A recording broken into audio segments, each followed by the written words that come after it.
2015 was a rich year for gaming, with spectacular titles releasing, like CD Projekt Red's The Witcher 3 and Sega's Yakuza 0, not to mention Just Cause 3, Rocket League, Dying Light, Splatoon, Fallout 4, and many more. Amongst the various games released, there were some inevitable flops, like Devil's First on the Wii U and the protagonist of today's video, The Order 8086 for the PlayStation 4. This cartoon-looking title was supposed to be the PS4 bestseller, a game so fantastic that would single-handedly convince many old-gen players to switch over the new console. Needless to say that this was not such a game, and it remained forever forgotten on the console it was supposed to save, without ever receiving a re-release in 10 years. To make a long story short, The Order was heavily criticized for being too short and filled up with too many cutscenes, among some other issues.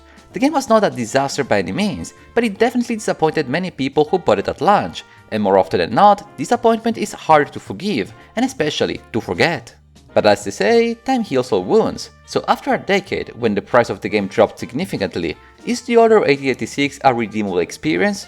First things first, roll the intro.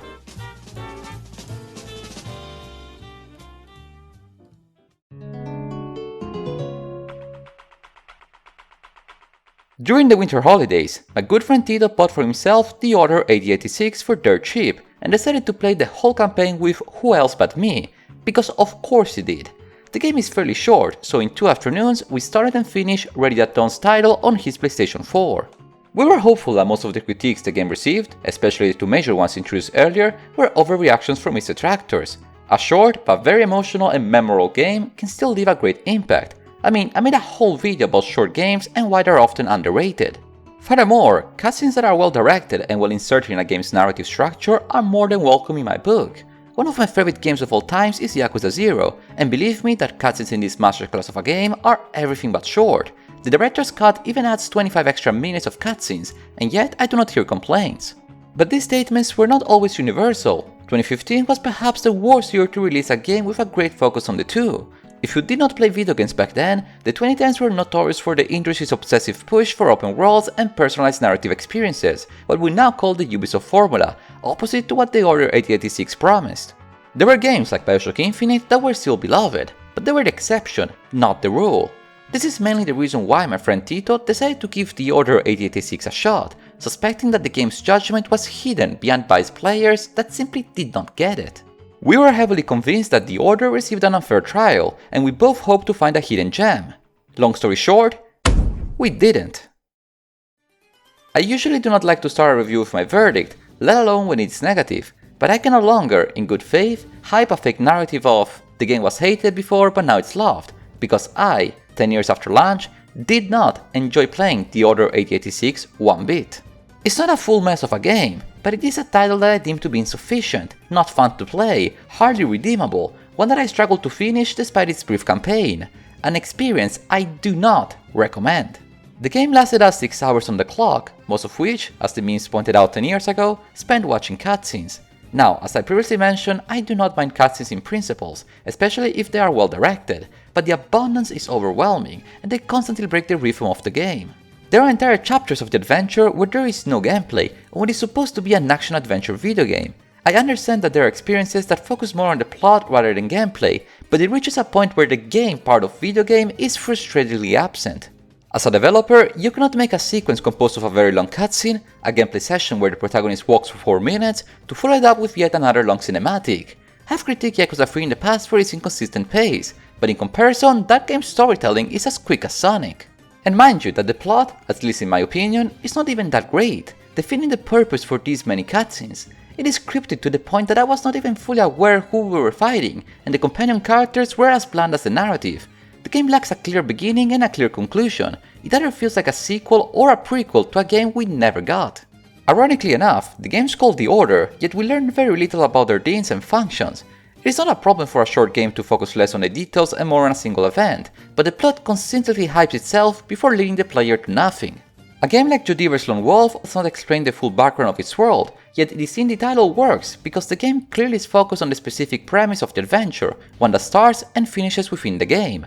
Meanwhile, The Order 8086 alludes too much to a bigger picture that never arrives. The game is always happy to show the player the complex picture, but never a simple problem to solve. Speaking of, I will give credit to the world building, since I do like the dark steampunk setting. It is original and filled with visual details, impeccable considering this game came out 10 years ago. But again, due to the game's briefness and lack of direction, there is no time for the player to truly appreciate the setting and its intricate complexities. At least visually, the game has a lot to offer. Do I need to describe what you see on screen? Graphically speaking, this game is splendid, especially considering it was a fairly new game for the PlayStation 4. The art direction is also spotless, capturing the imagination of a dark Victorian England as we imagine it, or rather, see it. Graphically, this game today is a 10 out of 10. A decade ago, this game was a 20 out of 10. It did showcase what at the time the new gen could offer, what jump forwards the PS4 was when compared to the PS3. And this is not something that we can give for granted, since after 5 years we are still waiting for a similar leap forward in the PS5 era. To pull out this technical miracle, however, as the keener observers might have already noticed, this game does not run at a regular 16:9 ratio, but rather a thinner scale that blacks out a good chunk of the screen. Do not be fooled, this is not an artistic choice, but rather a hardware limitation that sure might make cutscenes more cinematic, but still a choice that has a clear negative impact in the gameplay. Oh, right, the gameplay. Just like the developers of this game, I completely forgot the gameplay. What was this game again? A first-person shooter? Jokes aside, surprisingly enough, the gameplay is half decent, not the most inspired TPS I've played, but one that works and checks the boxes.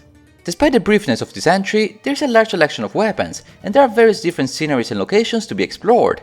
The controls also do not have any particular issues. I will not go the extra mile and claim that the gameplay to be exceptional, this is still an average third-person shooter, but credit where credit's due. There are some balancing issues, however. The harder enemies are tanks, and especially in the latter half of the game, their presence is tedious. In addition, fighting the werewolves is obnoxious. In theory, it should be an arena fight, but instead, the best way to take them down is by using silly tactics like staying in the corner. A true shame considering that they at least attempted to bring some variety into the gameplay. The level design is also not that great. I do not have issues with linear titles. Again, Bioshock Infinite works sublimely, but there is a difference between linearity and a literal corridor. There is a quote-unquote stealth part of the game that has all enemies aligned and facing their backs, making a mockery of the mechanic the game clearly does not have. I could also talk about the bosses and their heavy use of QuickTime events, but to be honest, it is clear that the developers did not care about them, so neither will I. But the biggest problem, however, remains the same. There is simply very little gameplay to enjoy in the first place. Even in the small part of the game where the player is not stuck watching cutscenes on an endless loop, a great time is spent walking rather than shooting.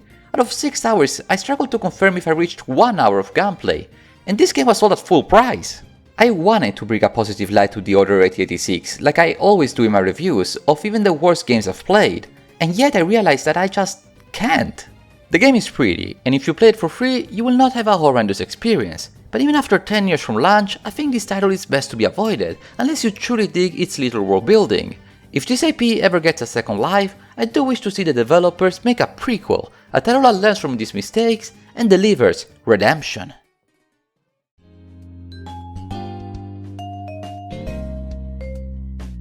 The Order 8086 was one of PS4's biggest flops, a hype title that showed very little of itself before being released to great disappointment. If anything, reviews at the time were not even that negative, critiquing yes the game, but still giving it passing grades. Unfortunately for my good friend Tito and myself, even after the benefit of the doubt, time did not heal this game's wounds, and we ended up quite disappointed with our experience. The game is simply badly structured, it lacks space, it lacks gameplay, it lacks a soul. It tries to sell graphics and concepts rather than a solid, even if brief, game experience. I would be surprised to see this game remastered or remade in the future, but I must admit that, despite it all, I'm glad to have finally caught up with this old title. I did not find a redeemable experience like I did with Duke Nukem Forever, but I still got to watch a half-decent TV show on my friend's PS4. If you made it this far, I wanted to thank you one too many other times for watching today's video. I don't often do negative reviews on the channel, since I try to keep it positive, but from time to time I do feel it is necessary to bring negative examples to highlight and remark on the positive ones. Still, if you had a good time playing the Order 8086, please do feel free to share your experience with the game. I wish you all a wonderful day, and until next time, arrivederci!